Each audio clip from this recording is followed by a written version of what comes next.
A rumbling in the ground under the peaceful farmland in the dead of night was unheard the first time. The second time it was a bit louder, and one tired farmer noticed it. He was turning off the bathroom faucet and thought the rumbling must have been an issue with the pipes. He bent his ear in close and twisted the cold water on again. Nothing happened. He frowned and went back to bed. The next day a very loud rumble occurred again as the farmer was digging a cellar. He crawled out of the hole to take a look around and saw a cloud of dust near the road.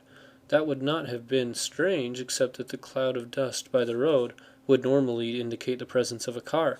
This time there was nothing. With a weathered and sunburned hand, the man blocked out the rays of the sun in his eyes. Nothing in the area that he could see would have caused all that dust to be stirred up. Did there happen to be a short-lived or invisible twister? He decided to go and take a closer look. It only took him about 50 seconds to walk over and find himself in shock. The dust was billowing from a newly sunk cavity on the edge of his fallow wheat plot. The farmer just started and his mouth felt dry. The hole looked like a full dirt subway tunnel with a roof caved in. It was almost that big anyway. From where he stood, the farmer wouldn't have wanted to fall into it. He stared another minute, pacing along the edge of the hole when it occurred to him a child might wander along and somehow fall in there, or a car might pull off the road and crash to the bottom of the tunnel. All the hole spelled liability, and it was probably time to call the tax adjuster. Chapter 2. Mark Jones and Samantha, his wife, were in business together. He was a CPA and she was an insurance agent for Royal Blue Insurance. They each had their own offices in the ground floor of their farmhouse, but often they worked out of the same room. At the moment they were sitting in the lobby by the front door, each of them with some sort of paper mess in their laps. Samantha was filling out monthly statements for the client records, and she had to sort them all out one client at a time. Work was reading some recent tax law and taking notes. The phone was simply ringing.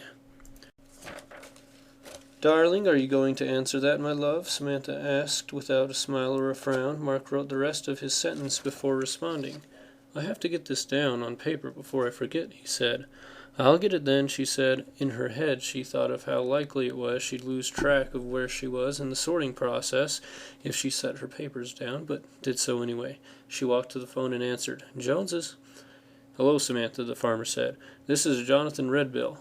I wanted to ask you a legal question." "Okay, John," she said, trying not to sigh audibly. She wasn't a lawyer. "I'm not a lawyer, but let's see how I do." "Well," said Jonathan, "it's mostly about insurance. I found a big sinkhole that looks like a tunnel under my field, and it's right by the road. Am I responsible for that if, somebody falls in there and breaks their neck?"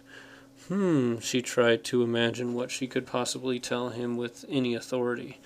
"From an insurance standpoint, I guess there could be minor ramifications if the value of your land is threatened. Legally, though, that doesn't cover everything. As far as I know, you could still get sued if someone was hurt there. You should ask a lawyer about it." "But that's why I'm asking you," he grumbled. "You're insuring my land, aren't you?" "Not against injuries," she said. "Not all forms of liability are covered." "That's just ridiculous. How am I supposed to know what I'm paying for with my insurance bill?" he complained.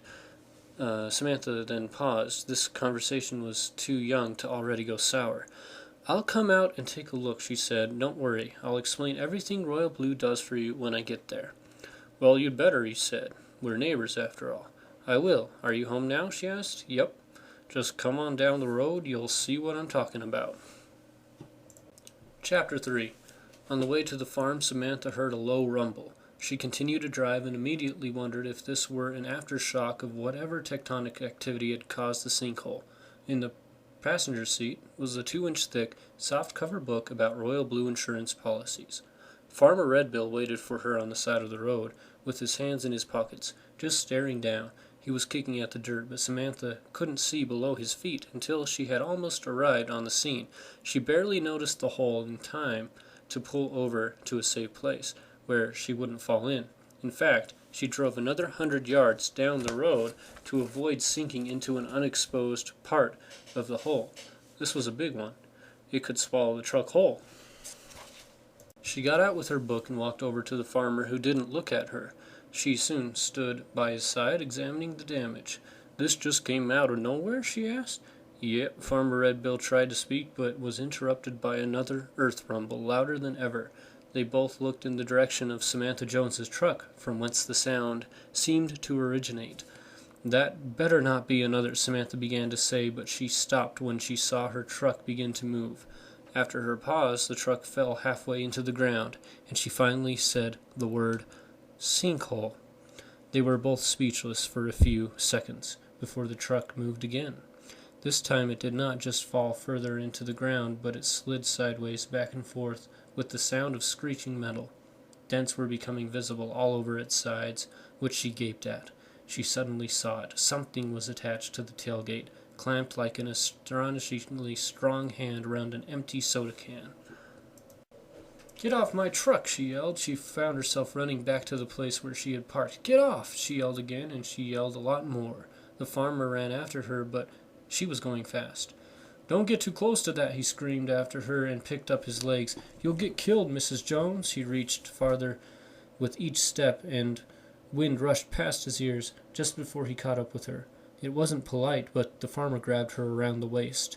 "That's no ordinary vandal," he said. "I suggest we get out of here."